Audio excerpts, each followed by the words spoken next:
Hey, this is a Hakawati production. Hi, friends! Today on the show, we're talking about jobs. Between 5 and 25 million jobs. That's what the International Labor Organization predicts the coronavirus pandemic will have cost the world economy. In Lebanon, which has had a double hit as it was already grappling with a deep economic crisis before this all started, the picture is extra grim, as industries in all sectors face shutdowns and bankruptcies. But my next guest isn't sitting on the sidelines.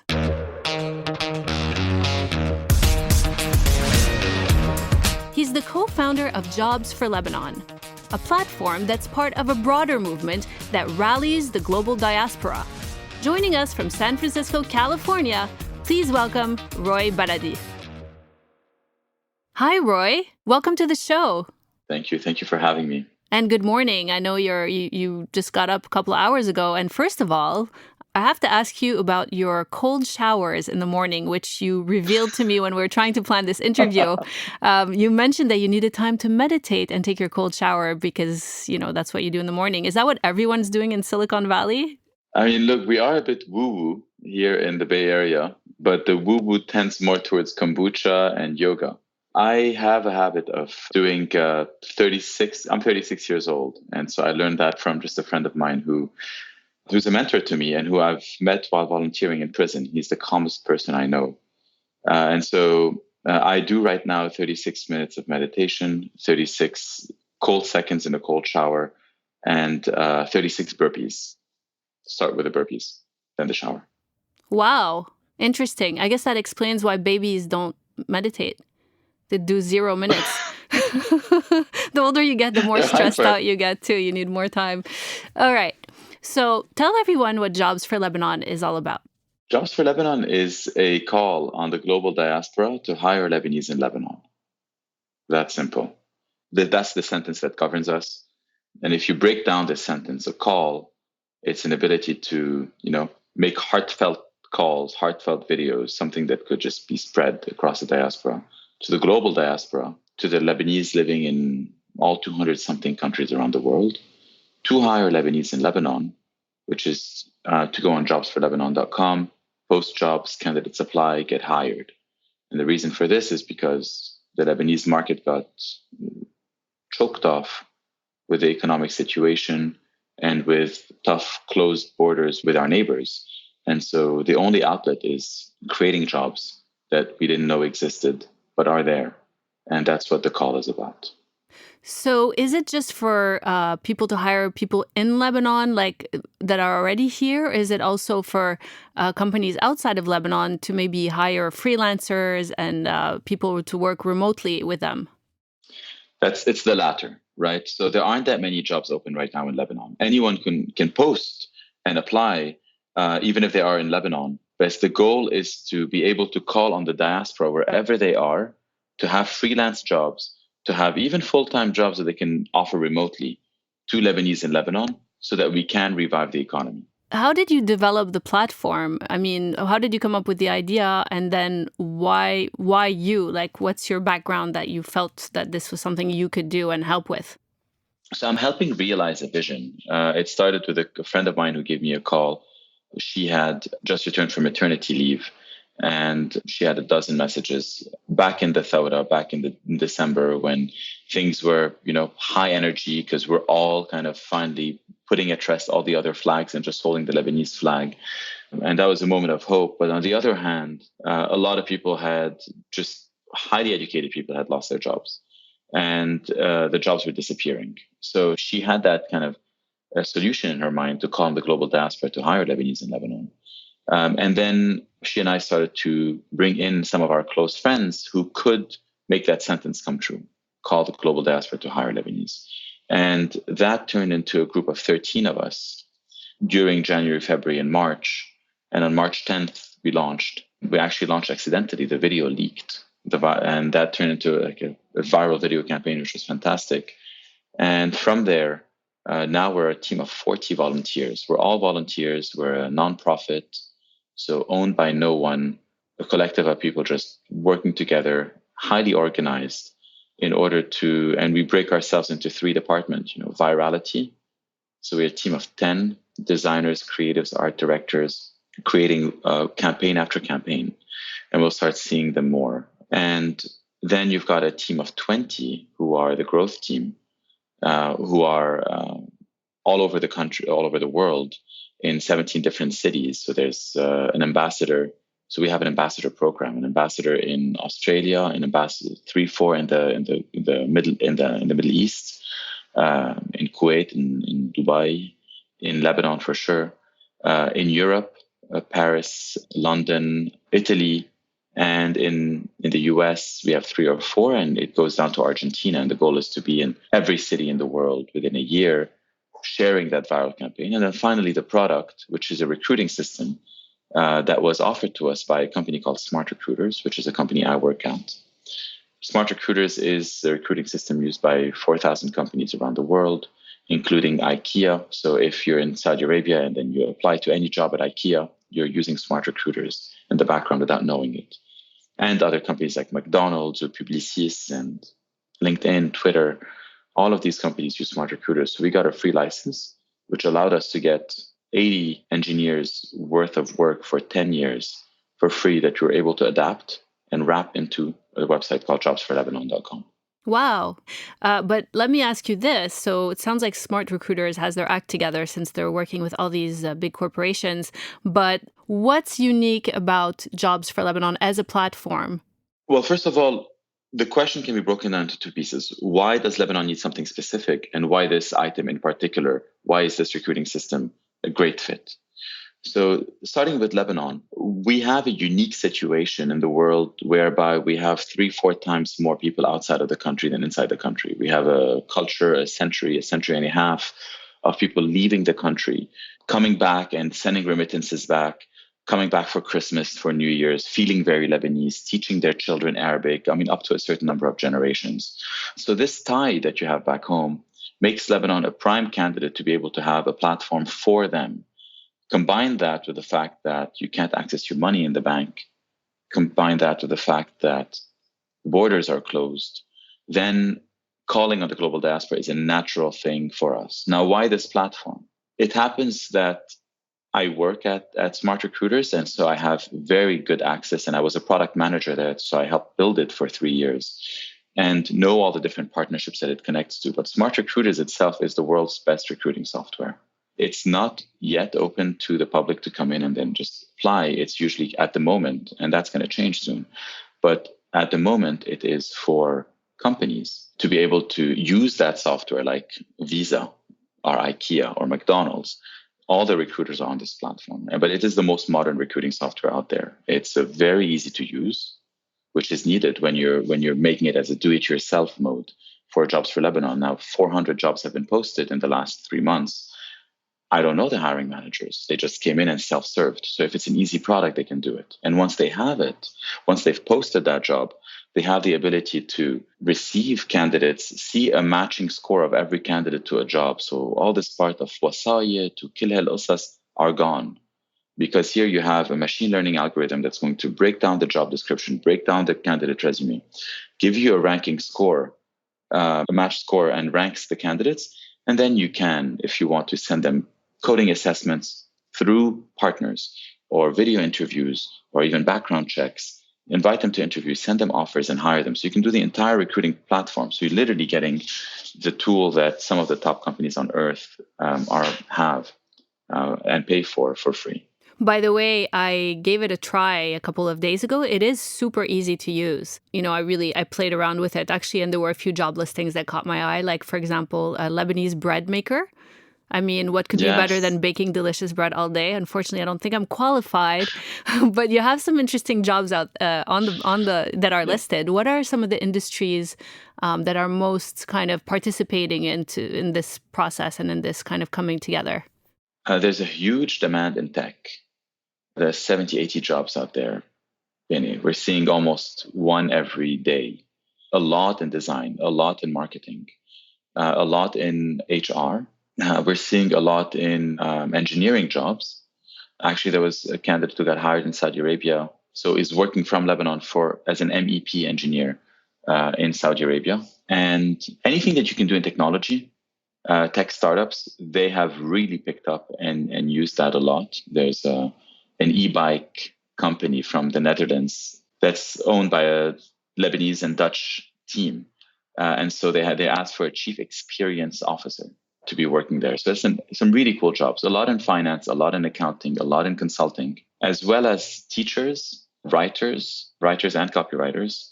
So there's a blend. And the reason that we're glad that we never restricted it to say, okay, only these companies can post jobs, or these types of jobs can be posted, because now we're seeing a plethora, and it's really literally covered all industries. Yeah, that's what it looked like.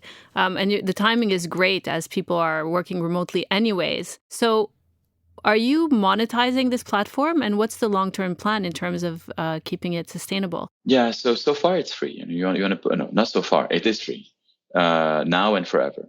You want to post a job, you want to hire Lebanese in Lebanon, ahla sahla. So we're not going to look to charge for that or to apply to get a job. The only thing we ask is just let us know or do it in the system when you hire someone, because getting a testimonial proves that this thing is working. And yes, and it just warms the heart of every volunteer on the team that's working on it to see that, like, yesterday I had a message, 3 people got hired yesterday.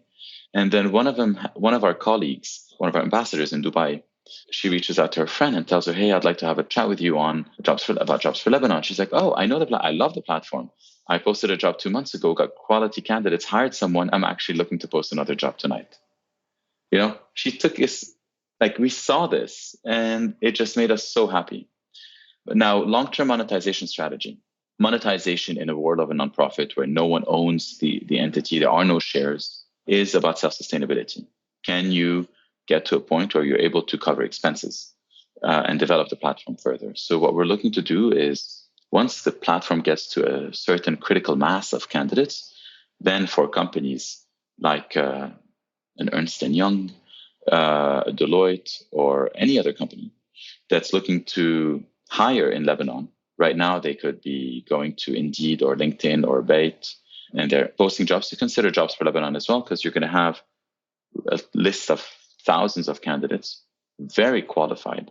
I mean, sometimes they're overqualified for a lot of these jobs. And you see jobs where, like, I'm looking for a designer, and then you have a person with 20 years of design experience, covering everything from design to user experience to information architecture to animation, to physical print, and have probably worked at an ad agency on top of it. Like, you get some really good talent.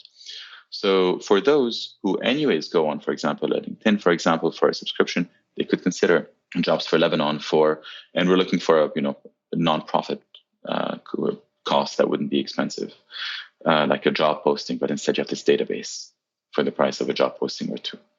Another way is we could help staff. So if a company comes and says, hey, I've got these 20 people that I'd like to hire over the next year. Sure. We've got the candidates. We've got them, the matching. We can interview them. We can shortlist them and send you the quality candidates and help you staff your organization. That's way 2. A third way is that a bit down the road. We're looking to create as many jobs as possible for the Lebanese to uplift the entire economy. Why can't we convince, for example, American Express, Citibank, Dell, to open a call center, to open a technical support team, to open an outbound sales team, to open an account management team in Lebanon? And there are companies that do that at the moment inside the country.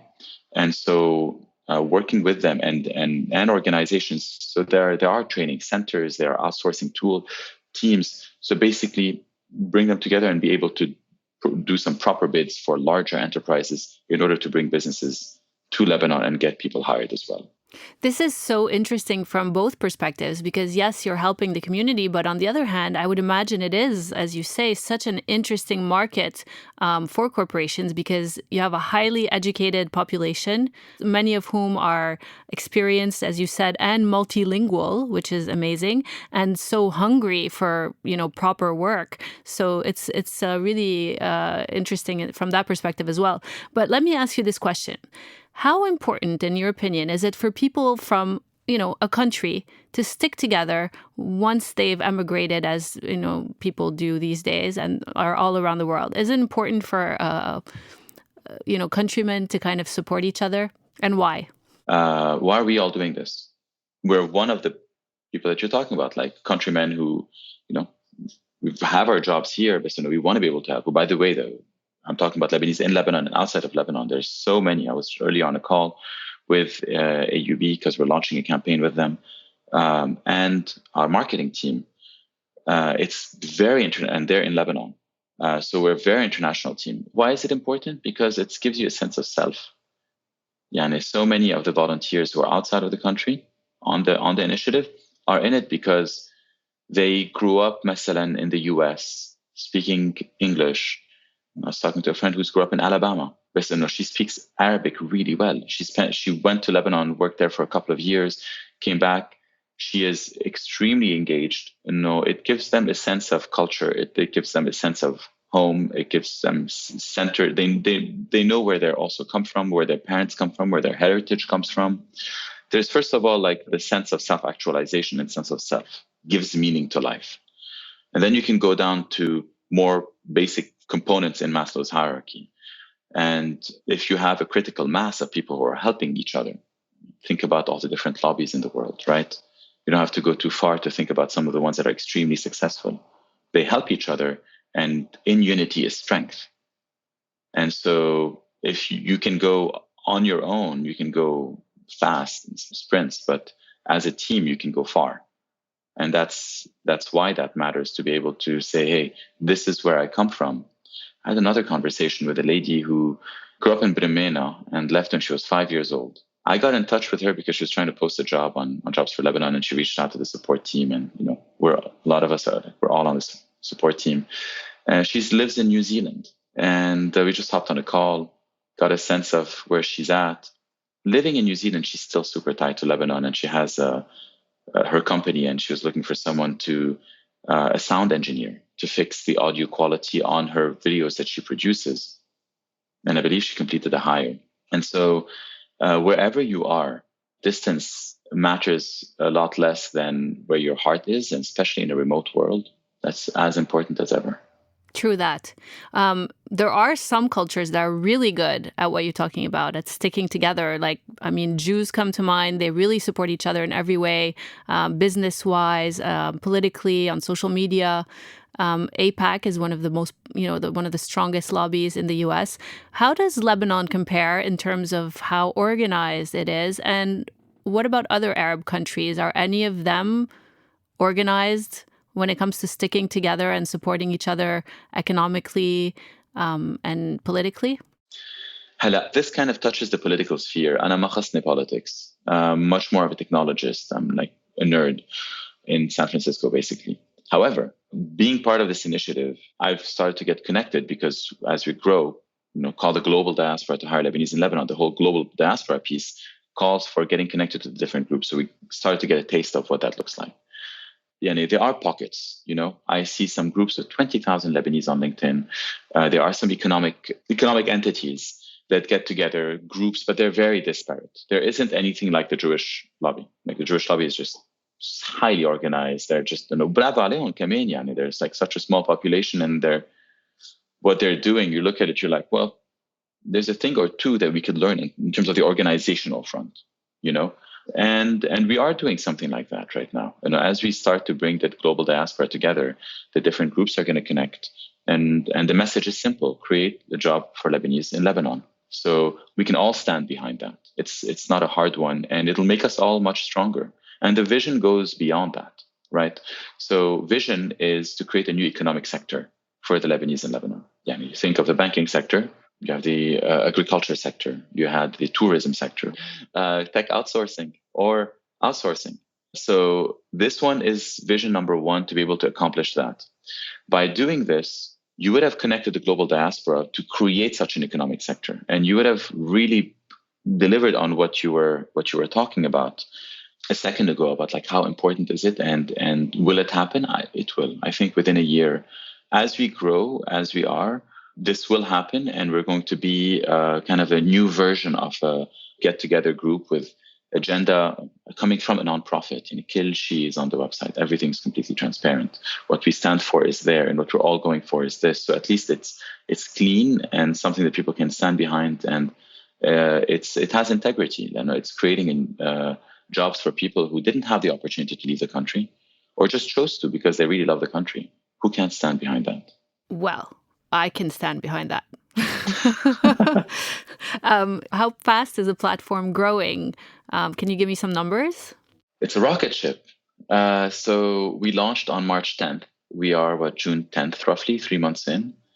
53,000 people visited the site from 143 countries. Among them, 1,000 roughly recruiters signed up. So said, clicked on I'm hiring and then filled an account and they're there. 400 jobs were posted, 397 to be exact. And 3,600 candidates have applied. We know of somewhere between 30 to 40 candidates have gotten jobs, are getting paid, are employed right now in Greece, in Dubai, when I say with companies there. And they're doing these projects from Lebanon, and they're part of that team right now. Beyond the 30, 40 that we know of, there's a lot more that we didn't hear about who got hired, and also hundreds of jobs that are in the hiring process as we speak and are just hiring as we go. So not bad during COVID, a time where there were no jobs and everyone's going in the opposite direction. Not bad at all. Roy, Mabrouk, what a great, great project. Thank you. It all goes to the Lebanese everywhere, honestly. I've never met a single person that I've spoken to on this project, and I'm one of 40 voices currently on the team. I was one of 13 when we launched, one of 40 now, hopefully one of 200 soon.